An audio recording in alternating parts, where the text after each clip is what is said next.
हड़बड़ी मचने लगी और धुआं वगैरह उठा तो हम लोगों को लगा कि यहाँ पे फायर हुआ है।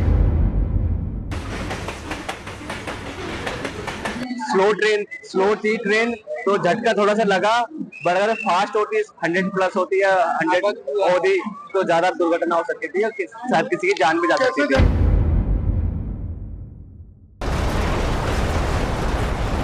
स्टेशन क्रॉस करने के बाद 15 मिनट के बाद जो टूटा है, इसका मतलब हम रेलवे के मतलब स्टेशन में ये चेकिंग नहीं हुआ है चीजें।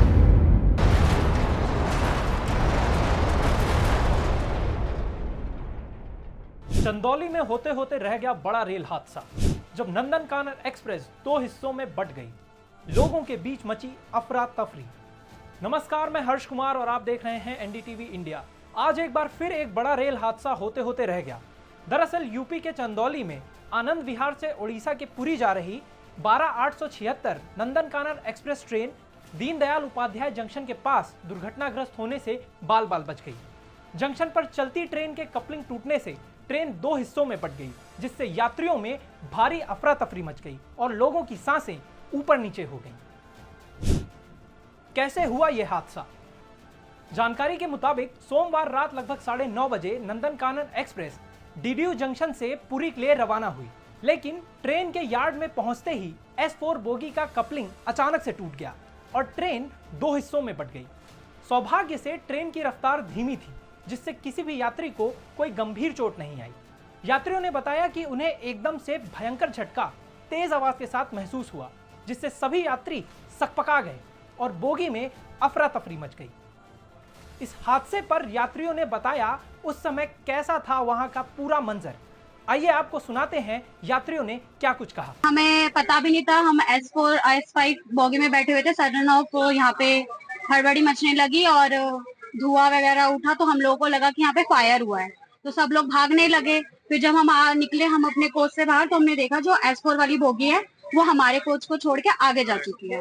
मामला हुआ मगर मतलब दीनदयाल उपाध्याय जाने के बाद स्टेशन क्रॉस करने के बाद 15 मिनट के बाद S4 और S5 के बीच में टूट गया इंजन, मतलब दोनों बोगी अलग हो गया।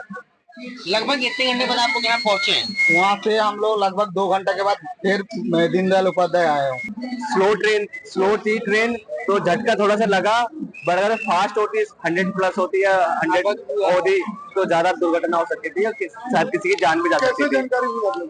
हम काफी देर ट्रेन खड़ी रही, हम टॉयलेट के लिए बाहर गए, देखो तो पीछे का हिस्सा ही नहीं है, एक बोगी का गैप आ गया था। कितनी बोगियां अलग थी? एक ही बोगी से अलग हुई बस, ज्यादा हाँ, बस अंतर एक बोगी का अंतर था, बस इधर उधर से इतनी एक बोगी की लंबाई। ट्रेन दो हिस्सों में बढ़ चुकी। हाँ, ट्रेन दो हिस्सों में बढ़ गई थी। कितना देर में आप डीडी स्टेशन पहुंचे? कम से कम मान लो 2-3 घंटे खड़े रहे वहीं पे। जैसे ही घटना की सूचना रेलवे अधिकारियों को मिली, वो तुरंत मौके पर पहुंच गए और तत्काल प्रभाव से ट्रेन के दोनों हिस्सों को डीडीयू जंक्शन पर लगाया गया। कपलिंग टूटे बोगी को अलग करके यात्रियों को दूसरे बोगी में शिफ्ट कराया गया। इसके बाद ट्रेन को पुरी के लिए रवाना किया गया। हालांकि इस घटना के कारण ट्रेन को 4 घंटे से अधिक समय तक रोकना पड़ा। सर ये क्या है मामला और किस तरह से कार्रवाई की जा रही है? 28-16 2 नंबर प्लेटफॉर्म पे आई थी। 2 नंबर प्लेटफॉर्म से खुलकर जा रही थी। करीब 6 किलोमीटर आगे बढ़ने के बाद जैसे ट्रेन पार्ट हो गई थी नहीं, और फिर दोनों जो पार्टी ट्रेन है दोनों को लाया गया है, एक 7 प्लेटफॉर्म, एक नंबर 1 को 8 पर, फिर डैमेज कोच को काट करके फिर पुनः जो ऐसे 7 पर गाड़ी को रेडी करवाया जा रहा है और साथ से ही गाड़ी को खुलवाई जाएगी। इस दौरान कितने देर खड़ी रही पार्ट होने के बाद? करीब 1.5-2 घंटे रही है सर। 1.5-2 घंटे में आ गई है, प्लेटफॉर्म पर आ गई है और आधे घंटे के अंदर गाड़ी नहीं हुआ है? पैसेंजर को कोई नुकसान तो नहीं हुआ? नहीं, पैसेंजर को किसी भी तरह की कोई क्षति नहीं हुई है। रेलवे की लापरवाही एक बार फिर सवालों के घेरे में है। यात्रियों ने इस घटना के लिए रेलवे को ही जिम्मेदार ठहराया है। अगर ट्रेन की रफ्तार ज्यादा होती तो यह घटना और भी भयावह हो सकती थी। चंदौली से संतोष कुमार की रिपोर्ट।